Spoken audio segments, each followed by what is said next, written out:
Good morning students. Class 6 subject आपका है हिंदी व्याकरण। बुक नेम है आपका स्टूडेंट्स कुटीर। Okay students, open your book. आपका हम चैप्टर सेकेंड हमने रीड किया था। आपका चैप्टर सेकेंड था वर्ण विचार। वर्ण विचार आपका सब चैप्टर रीड हो गया था। ओके स्टूडेंट्स, आज हम आपके क्वेश्चन आंसर करेंगे। Today date is 18/5/2021। Okay students, आज हम आपको ये कॉपी पे अपनी नोट डाउन करना है क्वेश्चन आंसर। निम्नलिखित प्रश्नों के उत्तर लिखिए।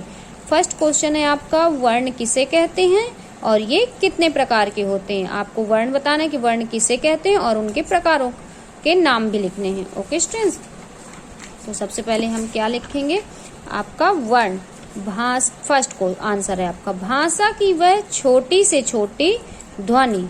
भाषा की वह छोटी से छोटी ध्वनि जिसके और टुकड़े ना किए जा सके, जिसके और टुकड़े ना किए जा सके वर्ण कहलाती है।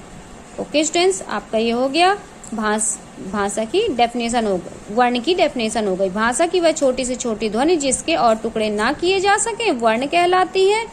ये दो प्रकार के होते हैं।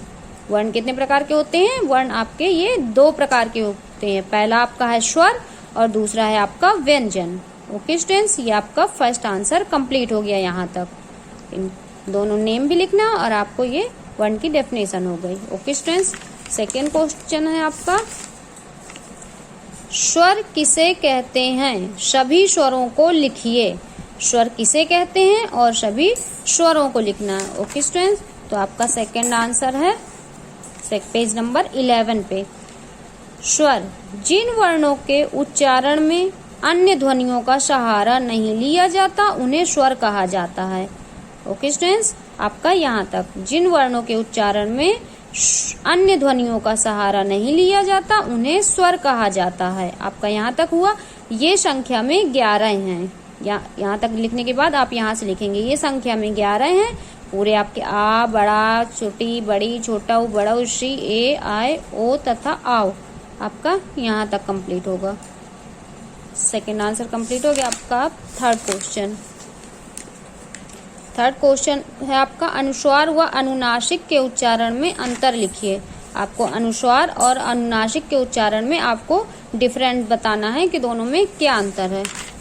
तो सबसे पहले हम क्या लिखेंगे, सबसे पहले आपको अनुनासिक, तो आपका क्या डालेंगे सबसे पहले थर्ड क्वेश्चन आंसर पे अनुस्वार अंग के उच्चारण में। आपको अनुस्वार अंग के उच्चारण में आपको ये सब नहीं लिखना, सिर्फ अनुस्वार लिखेंगे। अनुस्वार अंग के उच्चारण में हवा केवल नाक से निकलती है, जैसे आपका संत, अंदर, चंदन आदि।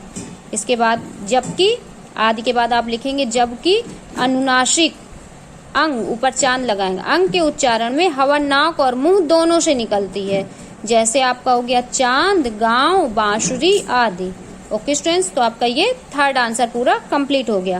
पहले आपको अनुस्वार अंग के उच्चारण में हवा केवल नाक से निकलती है, जैसे संत, अंदर, चंदन आदि, इतना लिखना है। फिर उसी के आगे आपको जबकि लगा करके अनुनासिक अंग के उच्चारण में हवा नाक और मुंह दोनों से निकलती, जैसे आपका हो गया चांद, गांव, बांसुरी आदि। ये आपका थर्ड आंसर था। ओके स्टूडेंट्स, अब आपका क्वेश्चन नंबर 4 रीड करेंगे। क्वेश्चन 4 है आपका मात्रा किसे कहते हैं, सभी स्वरों को उनकी मात्रा व प्रयोग के साथ लिखिए। पहले आपको लिखना है मात्रा किसे कहते हैं, फिर सभी स्वरों को उनकी मात्रा व प्रयोग के साथ लिखना है। तो सबसे पहले हम क्या लिखेंगे, आंसर 4 स्वरों को व्यंजनों के साथ आने पर उसके बदले हुए रूप को मात्रा कहते हैं। स्वरों को व्यंजनों के साथ आने पर उसके बदले हुए रूप को हम मात्रा कहते हैं। ओके स्टूडेंट्स, पहले आपका ये इतना मात्रा हो गया। मात्रा किसे कहते हैं, तो इतना आपको लिखना है। स्वरों को व्यंजनों के साथ आने पर उसके बदले हुए रूप को हम मात्रा कहते हैं। इसके बाद आपको ये उनकी मात्राएं लिखनी, स्वर के ये हो गई, फिर स्वर की मात्रा ये हो गई और फिर उनका प्रयोग ये हो गया। ये आपको पूरा यहाँ तक इसको बनाना है। ओके स्टूडेंट्स, इतना लिखने के बाद पूरा फिर आपको ये बनाना भी है।